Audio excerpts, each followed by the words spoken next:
Hello viewers, how are you? Welcome to my channel Suntal Technical. Today our topic is how to start freelancing in 9 steps 2022. With remote work on the rise, more people than ever want to become a freelancer or start freelancing. Which begs the next obvious question, how to start freelancing? Thankfully, it's easier to become a freelancer than ever before. More than 57 million Americans freelanced in 2019, and the trend continues to grow with more than 50% of Gen Z option to start freelancing. Not only is it more popular to become a freelancer than ever before, but companies are getting more and more comfortable hiring freelancers rather than full-time employees.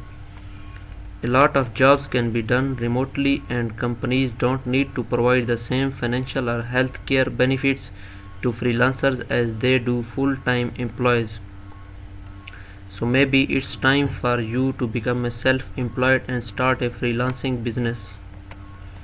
Number 1. Define your goals for freelancing. It all starts with knowing your goals for starting your freelance business. You would not get in your car and start driving if you did not have a destination, and you should not start a freelance business without a destination either. Without a destination, it's hard to know what direction to move. Goals provide that destination for starting your freelancing business. Start with why you want to start freelancing. Simon Sinek is famous for his TED talk encouraging the audience to start with why. Every day you will need to motivate yourself to find clients and do exceptional work for them. And the first step is understanding your own why. Why do you want to become a freelancer in first place? To create some income on the side to replace your full-time income. How much do you want to earn while freelancing? The reason why you become a freelancer will be your North Star for whether or not you are successful. Start freelancing part-time or as a side hustle. Freelancing part-time or a side hustle is a great place to start. When there is less pressure to generate income immediately, you can be more thoughtful with the type of work you do and the clients you do it for. For this reason, it's actually a great idea to start a freelancing business before you think you need to. Freelancing is often built from trust and client relationships, and those relationships take time to form. So if you start freelancing part-time or on the side, you give yourself time to create the crucial relationships you will need to make a full-time living freelancing.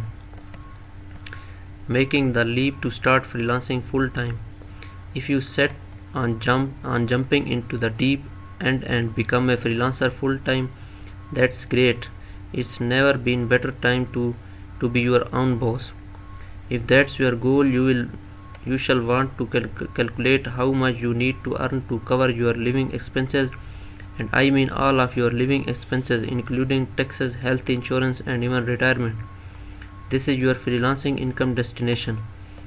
If you do have immediate bills to pay or even debt, you need to have a handle on that income goal so you don't dig into a deeper hole. You may not be able to hit that number in month 1, but knowing what your income goal is will help you to get there as quickly as possible. Number 2. Choose which skill you will start freelancing with. Whether you are set to become a freelancer full-time or on the side, your business will build around the unique skills you have to offer. Those skills are your greatest asset. So step 1 is identifying the different skills you have built over the years that other people may not have and want to pay you to use. Start with a simple spreadsheet. In the first column, start listing each individual skill you can think of. Start freelancing with skills from previous jobs. It will be easiest to start with all of the skills that you have already been paid to leverage. It does not matter if the job was full-time or part-time, as long as you were being paid. If an employer was willing to pay you to do that work, chances are that you are pretty good at it. That skill you can likely leverage to start a freelance business. Think about your last several jobs. What were you being paid to do for those companies? Don't hold back. It may be customer service, graphic design, photography, or financial modeling. If those roles required creativity or use of a specific software, it's even more likely that someone would be willing to pay you rather than take the time to learn that skill themselves. Some common software examples would be Adobe Photoshop, Figma, Sketch, Microsoft PowerPoint, Microsoft Excel, and so on. Start freelancing with skills outside your job description. When you are thinking about your previous jobs, don't limit yourself to the job description or main responsibilities. In the most full time jobs, employees find themselves doing things that were not organically in their job description. For example, if you were reasonable for running a company's social media accounts, you probably picked up some skills too. So instead of only thinking about your social media skills, you may also be suited for copywriting or marketing work. Number third, define your target clients. Once you have identified the skills that will be most profitable and enjoyable for you, it's time to think about who is going to pay you to use them. A lot of freelancers fail to be thoughtful and inspirational here. They start freelancing and get so afraid of selling that they'll take any client offering them any amount of money to do anything. Don't be like those freelancers. Number 4. Package your skills into a service offering. Selecting your skills was just step 1 of the starting a freelancer business. Next, you will need to sell them. How would you actually use those skills for someone else? What is the service you provide with those skills? It's a fine line, but it's an important distinction.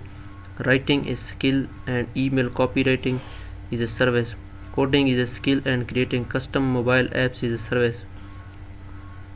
In order to sell your skills, you will need to think of them as service. Number 5. Number 5 is legally incorporate your businesses before you start freelancing. Now let's talk about how to legally start your freelance business.